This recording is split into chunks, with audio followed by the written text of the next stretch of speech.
এগুলো কিসের ডিম? সন্তুও বেশ অবাক হয়েছিল। ডাকবাংলোর কুক তাদের দুজনের জন্য একটা প্লেটে 4টে ডিম সেদ্ধ দিয়ে গেছে। ওরকম ডিম সন্তু কখনো আগে দেখেনি। মুরগির ডিমের চেয়েও একটু ছোট, পুরোপুরি গোল, ঠিক পিং পং বলের মতো। প্লেটে সাজানো যেন অবিকল 4টি বল। এক্ষুনি ওগুলো নিয়ে টেবিল টেনিস খেলা যায়। বিমান আগেই ব্রেকফাস্ট খেয়ে এসেছে। সে শুধু 1 কাপ চা নিয়ে বসেছে খানিকটা দূরে। বিমান হাসতে হাসতে বলল, কাকাবাবু, আপনি চিনতে পারলেন না? বাংলোর কুকটি বাঙালি। সে একটু কাঁচুমাচু হয়ে বলল, স্যার, এখানে হাঁসের ডিম তো পাওয়াই যায় না। মুরগির ডিম চালান আছে, তাও মাঝে মাঝে কম পড়ে যায়, কিন্তু কচ্ছপের ডিম পাওয়া যায় যথেষ্ট।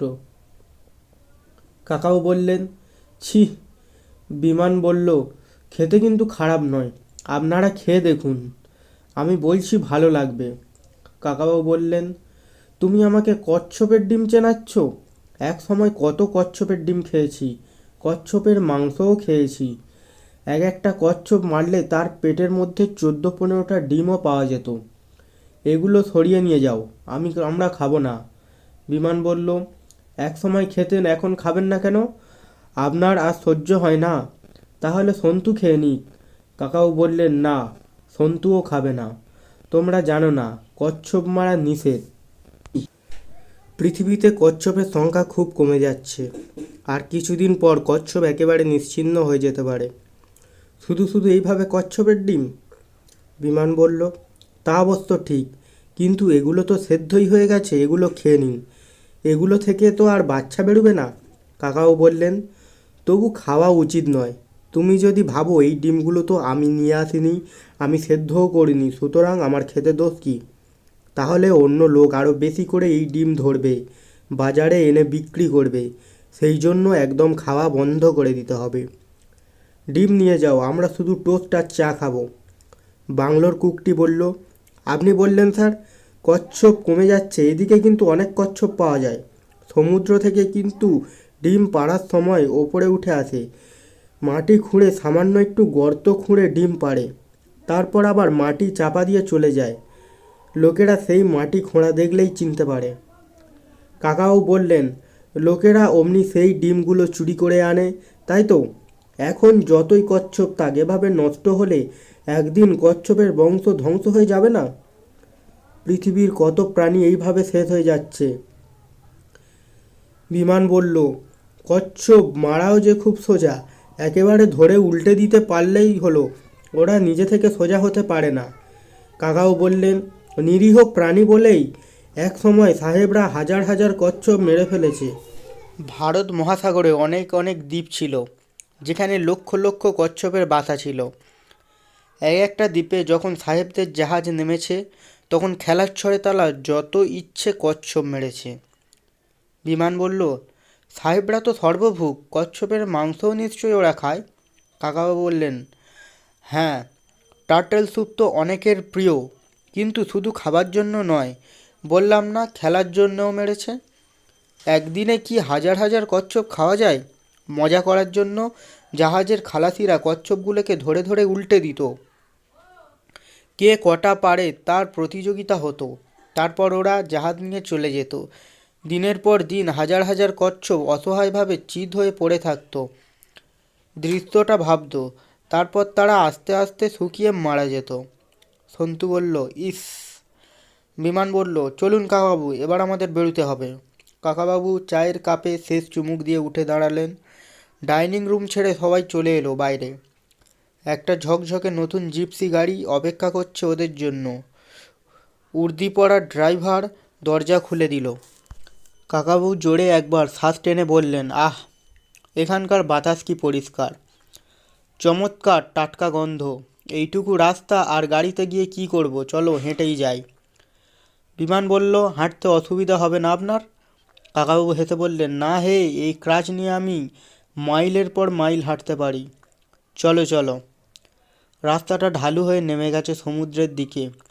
একেবারে লেখার কালির মতো ঘন নীল জল, রয়্যাল ব্লু। কাছেই একটা দ্বীপ, সবুজ গাছপালায় এমন ভর্তি যে এখান থেকে মনে হলো 1 ইঞ্চিও জায়গা খালি নেই। এমন নিবিড় জঙ্গল কিন্তু সন্তু আর কখনো দেখেনি। সন্তু দ্বিতীয়বার এসেছেন আন্দামানে, পোর্ট ব্লেয়ারে। শহরটা তার বেশ চেনা লাগছে, মনটা খুবই খুশি খুশি লাগছে তার। এখানকার সমুদ্রের জলের সঙ্গে দীঘা কিংবা পুরীর কোনো মিল নেই। তীরের কাছে জল একটুও ঘোলা নয়। মোটর লঞ্চটাও রেডি হয়ে আছে। ওপারে ডেকের রেলিংয়ের হেলান দিয়ে দাঁড়িয়ে আছেন এক মালিক, রূপেন মিত্র।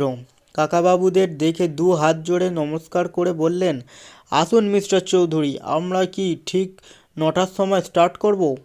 লঞ্চটা মাঝারি আকারের, নিচে 4খানা কেবিন, অনায়াসে 8জন লোক শুতে পারে।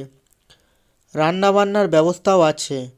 একসঙ্গে বেশ কয়েকদিন সমুদ্রের বুকে ঘুরে বেড়ানো যায়।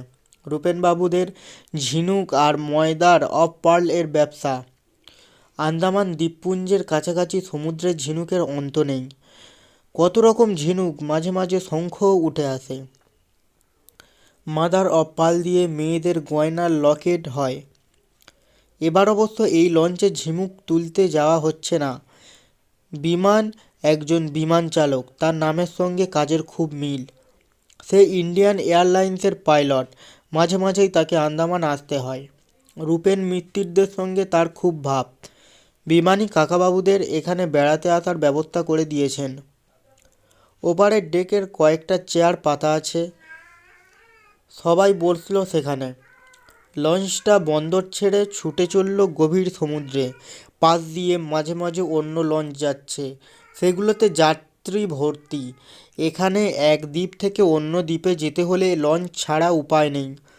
কাকাবাবু জিজ্ঞেস করলেন, আমরা কোন দিকে যাব? রূপেনবাবু বললেন, আমরা যাব রঙ্গত আইল্যান্ডের দিকে। পথে অবশ্য আরও অনেক দ্বীপ পড়বে। বিমান বলল, এখানে কত যে দ্বীপ, অনেক দ্বীপের কোনো নামই নেই। কাকাবাবু, আপনিই তো জানেন, আপনি এদিকটা ভালো করে ঘুরেছেন। কাকাবাবু দুদিকে মাথা নাড়লেন। বিমান আবার বলল, জানেন রূপেনবাবু, একবার কাকাবাবু আর সন্তু একেবারে হিংস্র জানোয়ারদের মধ্যে গিয়ে পড়েছিলেন।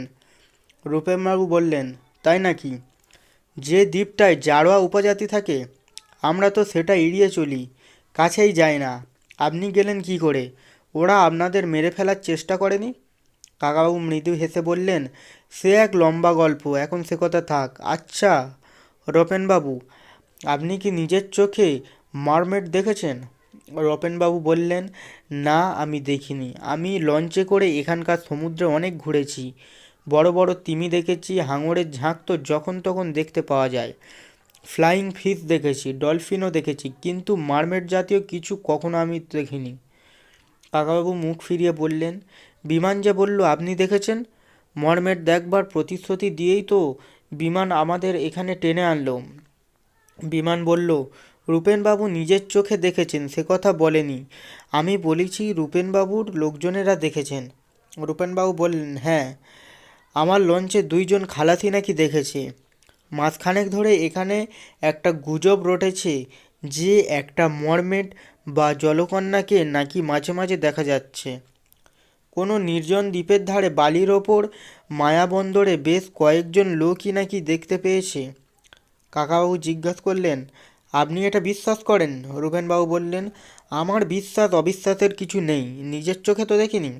কাকাবাবু আবার জিজ্ঞাসা করলেন, যারা দেখেছে তারা মারামেটিকে কেমন দেখতে বলেছেন? রূপেনবাবু বললেন, ওপরের দিকটা একটা সুন্দরী মেয়ে, লম্বা চুল, ফর্সা রং, টানা টানা চোখ, আর তলার দিকটা মাছের মতো, 2টো পা নেই, তার বদলে লেজ যেমন হয়।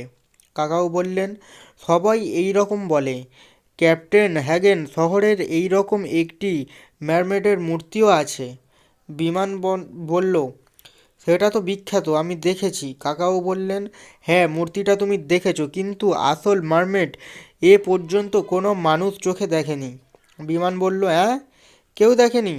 তবে যে বহুকাল ধরে এত গল্প।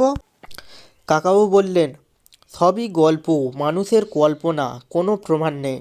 মাঝে মাঝে গুজব ওঠে, কিন্তু আজ পর্যন্ত কেউ ছবি তুলতে পারেনি। সন্তু বলল, আমি ক্যামেরা এনেছি, সত্যি যদি একটা মারমেড দেখতে পাই তাহলে পটাপট ছবি তুলব। তাহলেই সেটা একটা বিরাট আবিষ্কার হবে, তাই না? কাকাবাবু বললেন, তা হবে, কিন্তু বেশি আশা করিস না। বেশি আশা করলে বেশি নিরাশ হতে হয়।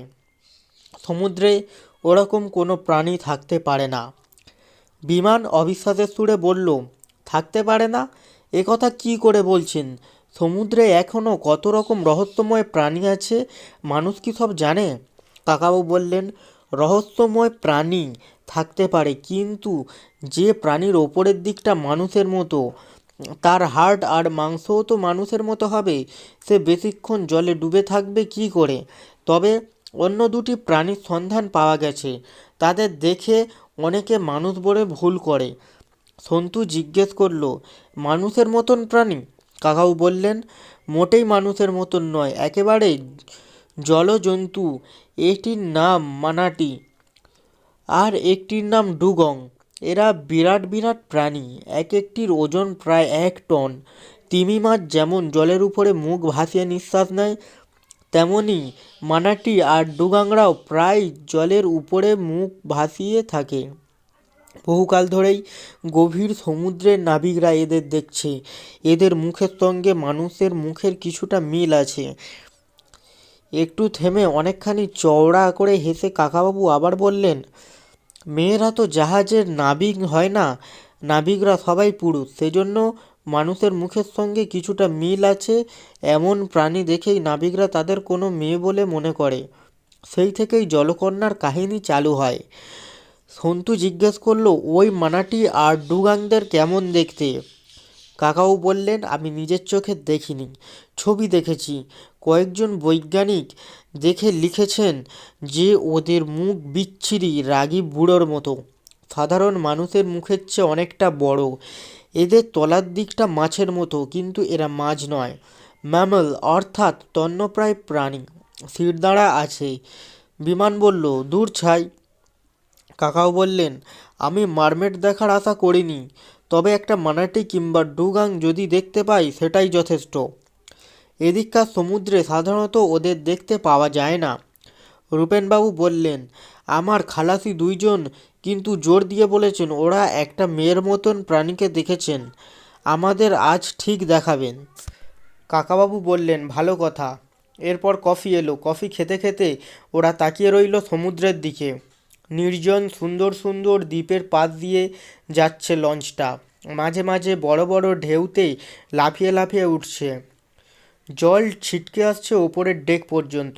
কাকাবাবু, সন্তু, বিমান 3জনেই প্যান্ট শার্ট পরা, কিন্তু রূপেনবাবু যদি বনেদি বাঙালিদের মতো পরে আছেন কোঁচকানো ধুতি আর ধপধপে সাদা পাঞ্জাবি। একবার জলের ছিটেই তার পাঞ্জাবি অনেকটা ভিজে গেল। কাকাবাবু একটা বায়নাকুলার এনেছেন, সেটা ঘুরিয়ে ঘুরিয়ে অন্য দিকেও দেখছেন। এক সময় সন্তু চেঁচিয়ে উঠল, ওই যে ওই যে! সবাই চমকে ঘুরে তাকালো। না, জলকন্যা নয়, মানাটি কিংবা ডুগাংও নয়, এক ঝাঁক উড়ুক্কু মাছ, ফ্লাইং ফিশ, পার্সের মতন সাইজ, দুপাশের ডানা। মাছগুলো জল থেকে লাফিয়ে উঠে ফড়ফড় করে বেশ খানিকটা উড়ে আবার জলে ডুব দিল।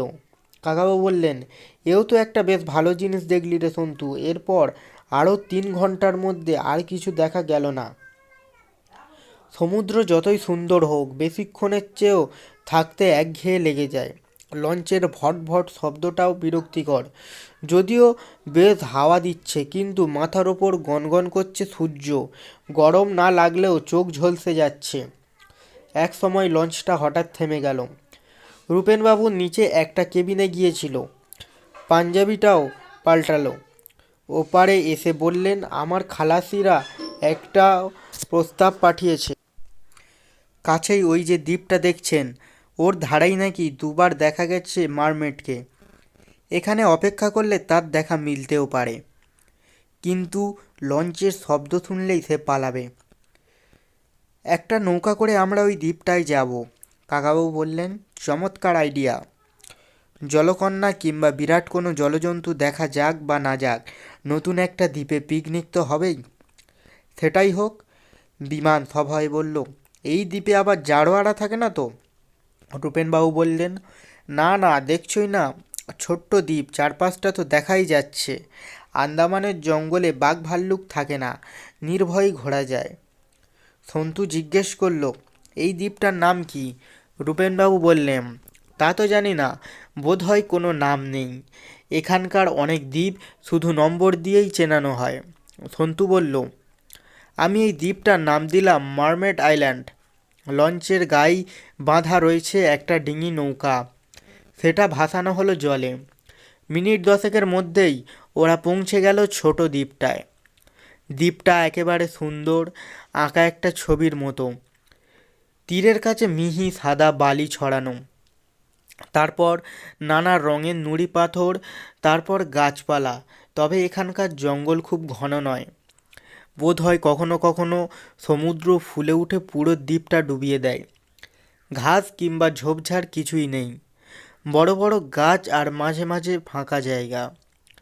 তীর থেকে খানিকটা ভিতরে চলে এসে সন্তু দেখতে পেল গোল মতন পাথরের ঢিপি।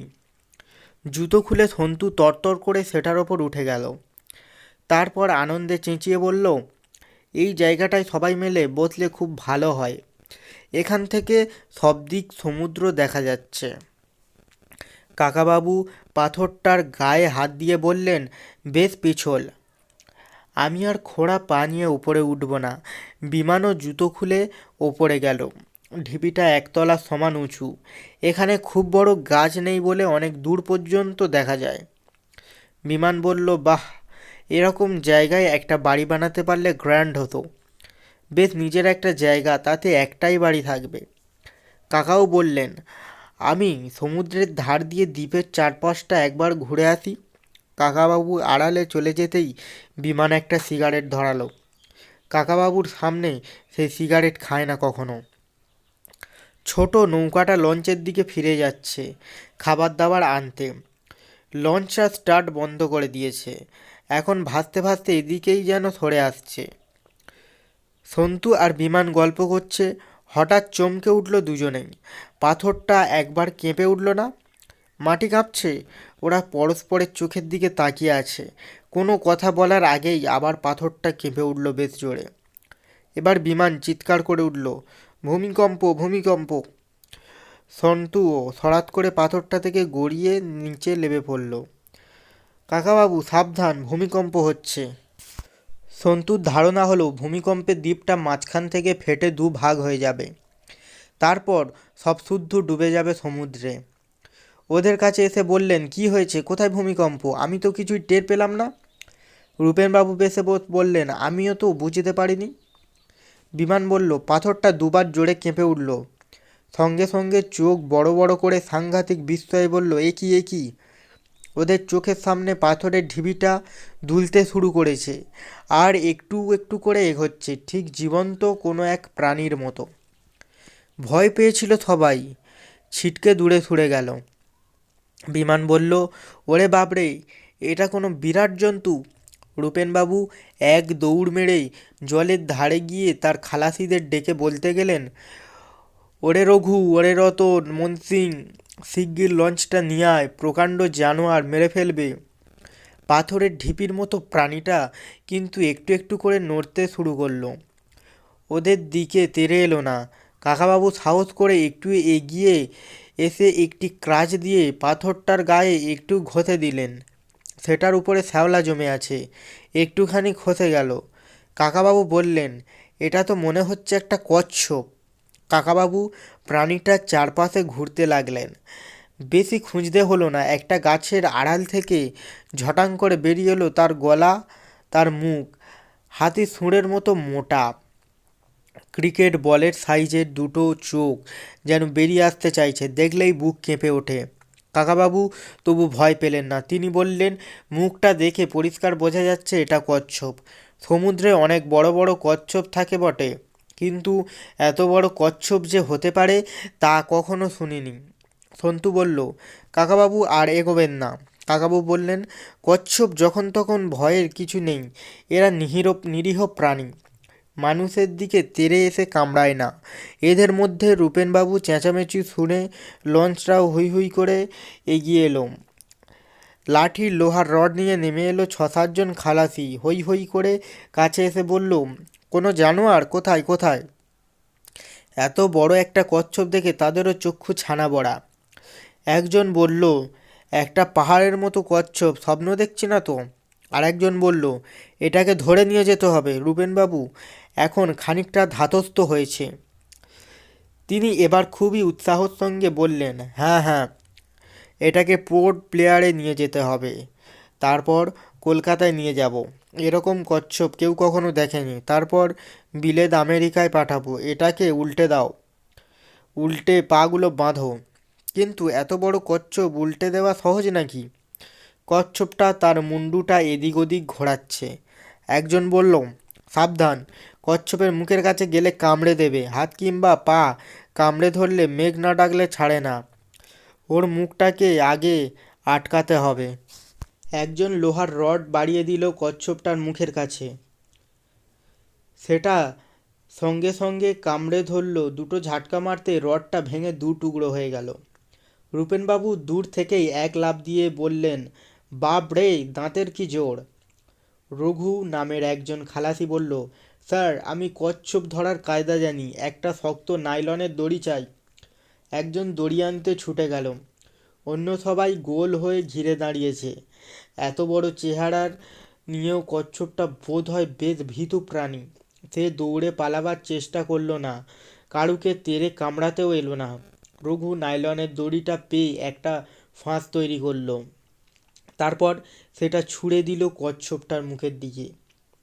দু তিন ধারের চেষ্টার ফাঁসটা জড়িয়ে গেল তার গলায়। দুজন খালাসি দুদিক থেকে টান মারতেই সেটা আঁট হয়ে গেল। কয়েক ফোঁটা জল গড়িয়ে পড়ল তার চোখ দুটো দিয়ে। সন্তু বলল, কচ্ছপটা বোধহয় খুব বড়। কাকাও বললেন, শুনেছি ওরা বহুদিন বাঁচে। এর বয়সে কয়েকশো বছর হলেও আশ্চর্য কিছু নেই।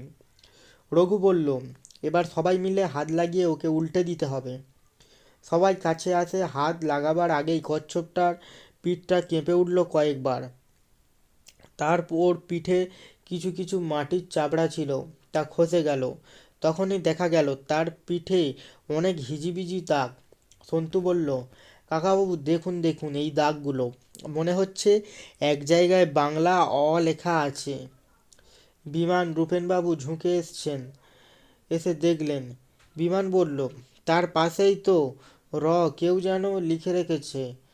আর কাকাবাবু ক্রাচ দিয়ে কচ্ছপটার পিঠটা খুব ভালো করেই ঘষলেন। অনেক ময়লা সরে গেল। এবার আরও একটি অক্ষর দেখা গেল। তার একটু পরেই মা। সন্তু বলল, তারপর এটা কি? এ মা এ। কাকাবাবু বললেন, না, তা নয় রে, তয়ে র ফলা মাত্র। তাহলে? আর মাত্র। কাকাবাবু গভীর বিস্ময়ের কাছে পিঠের দিকে তাকিয়ে রইলেন কয়েক মুহূর্ত। তারপর অভিভূতভাবে বললেন, প্রকৃতি লিখে দিয়েছে, কিংবা মহাকালও বলতে পারেন। প্রবাদ আছে, মহাকূর্ম, অর্থাৎ বড় কোনো কচ্ছপের পিঠে মহাকাল তার ইতিহাস লিখে রাখে। সন্তু বলল, আরও কিছু লেখা আছে। কাকাও বললেন, আমি সবটা পড়তে পেরেছি। এই দেখ ভালো করে, আর মাত্র দুটি, মেরো না, মেরো না, মেরো না। সন্তু বলল, হ্যাঁ, স্পষ্ট পড়া যাচ্ছে। প্রকৃতি লিখে দিয়েছে যে প্রকৃতিতে এইরকম কচ্ছপ মাত্র দুটো বেঁচে আছে। বিমান বলল, কি বলছিস? প্রকৃতি কিংবা মহাকাল বাংলায় লিখবে নাকি? কাকাও বললেন, মহাকাল কখন কোন ভাষায় লেখেন তা তুমি আমি কি জানি? কথাগুলো যে লেখা রয়েছে তা তো সত্যি। কচ্ছপটা নিজেই পিঠ ঝাঁকিয়ে তো আমাদের দেখালো। তারপর হঠাৎ কাকাবাবু হাত জোড় করে আবেগের সঙ্গে খালাসিদের বললেন, আপনাদের কাছে অনুরোধ করছি, ওকে ছেড়ে দিন। বন্দি অবস্থায় যদিও মরে যায় তাহলে পৃথিবী থেকে এই কচ্ছপ একেবারে নিশ্চিহ্ন হয়ে যাবে। এদের ধ্বংস করার জন্য কোনো অধিকার আমাদের নেই। খালাসিরা চুপ করে দাঁড়িয়ে রইল। রূপেনবাবু বললেন, ওরে বাপ রে বাপ, জন্মে কখনো এমনও দেখিনি। ভগবান নিচে লিখে দিয়েছেন ওকে মেরো না, ওকে বন্দি করলে আমাদের মহাপাপ হবে। উনি সাক্ষাৎ কুর্ম অবতার। ওকে ছেড়ে দে শিগগির। খালাসিরা এবার ফাঁস খুলে নিল ওর গলা থেকে। কাকাবাবু দূরে সরে যেতে বললেন। সকলে ষাঁড় বেঁধে কচ্ছপটার পেছনে গিয়ে দাঁড়ালো। কচ্ছপ এবার থপ থপ করে এগোতে লাগলো জলের দিকে। রূপেনবাবু হাত জড়ো করে বলল, জয় বাবা কুর্ম অবতার, আমাদের দোষ নিও না। তার দেখা দেখি অন্য খলসিরাও নমস্কার করলো। কচ্ছপটা জলের কাছাকাছি গিয়ে একবার মুখ ফিরিয়ে ওদের দেখলো, তারপর প্রবল আলোড়ন তুলে মিলিয়ে গেল সমুদ্রের জলরাশির মধ্যে।